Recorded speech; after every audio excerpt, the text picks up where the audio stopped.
Përshëndetje të dashur miq dhe mirë se keni ardhur në You Can Cook It. Sot do të përgatisim bashk disa pogaçe me gjizë dhe me djathë kaçkavall. Këto pogaçe përgatiten shumë shpejt sepse nuk janë me maja. Do të përdorim fryrës ëmbëlsirash ose sodë buke dhe do të bëjmë disa pogaçe fantastike që fëmijët do t'ua pëlqejnë jashtëmase. Edhe pse janë të buta, shkrihen në gojë sikur po kafshoni një kurabie.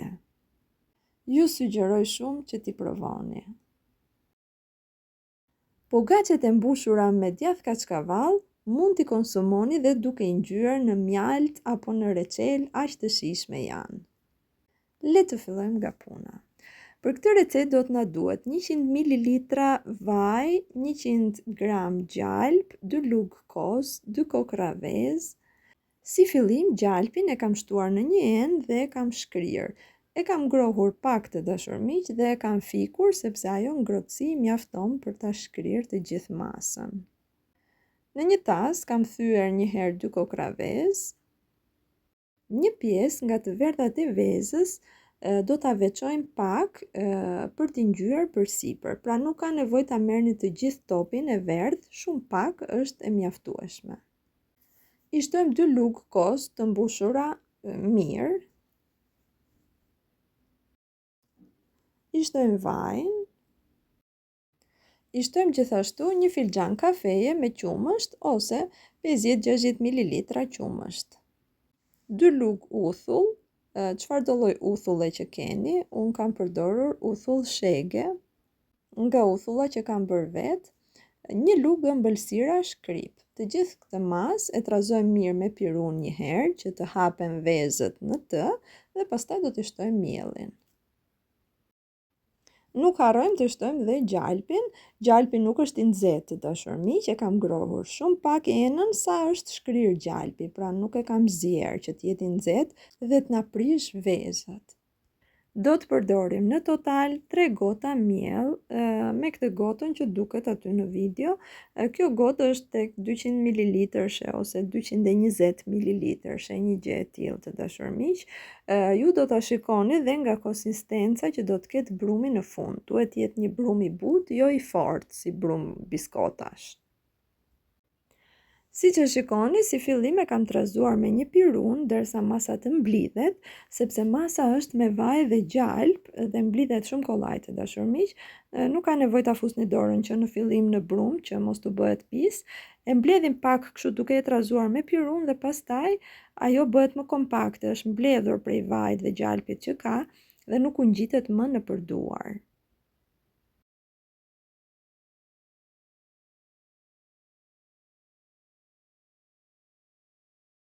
Është një brum i butë që nuk u ngjit nëpër duar. Masa ime mori 3 gota miell, por ju kontrollojeni, duhet të mbetet e butë të dashur miq, por dhe dora nuk u ngjit më. Kryesisht ka konsistencën e brumit baklavas që përgatis unë. Nëse e dini, ajo lloj konsistence e atij brumit është goxha e butë të dashur miq, edhe këto ashtu janë. Këto pogaçe, me që unë do t'i mbush një pjesë me djathë dhe një pjesë me djathë kaçkavall, do të përdor në masën e brumit dhe pak majdanoz. Mund të përdorni dhe kopër, dhe kopra i shkon shumë të dashur miq me gjizën. Nëse do t'i mbushni me gjizë, nëse keni kopër apo majdanoz, mund t'i hidhni çfarëdo lloj erëze të dëshironi.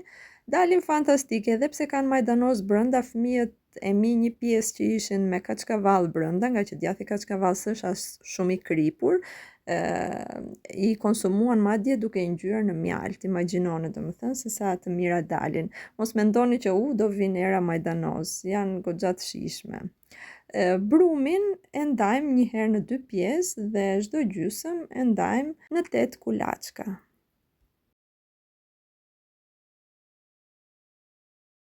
Pra në total kemi 16 kulaçka.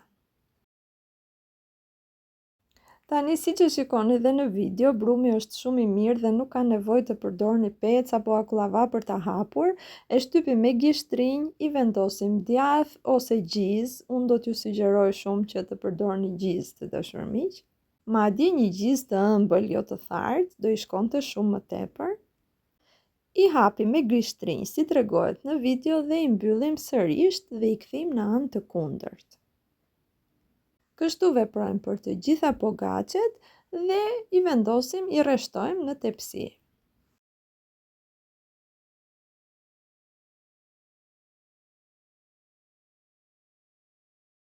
Këtu duket më mirë se si i mbyll, pra i mbyllim kështu përsipër, ngjeshim pak dhe i kthejmë në anë të kundërt.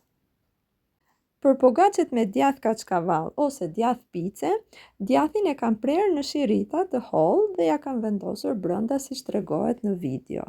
Pra nuk ka nevojë që ta grini në rende, edhe kur ja vendosni në këtë mënyrë, ai gjithsesi do të shkrihet brenda, të dashur miq.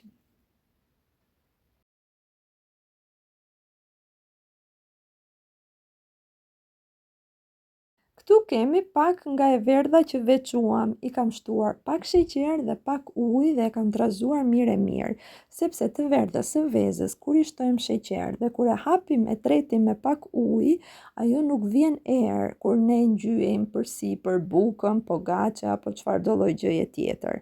Pra nuk vjen atë erën e vezës, sepse masa është holluar. I ngjyejmë siç tregohet në video dhe përsipër mund t'i shtoni ose fara susami ose fare të zeza.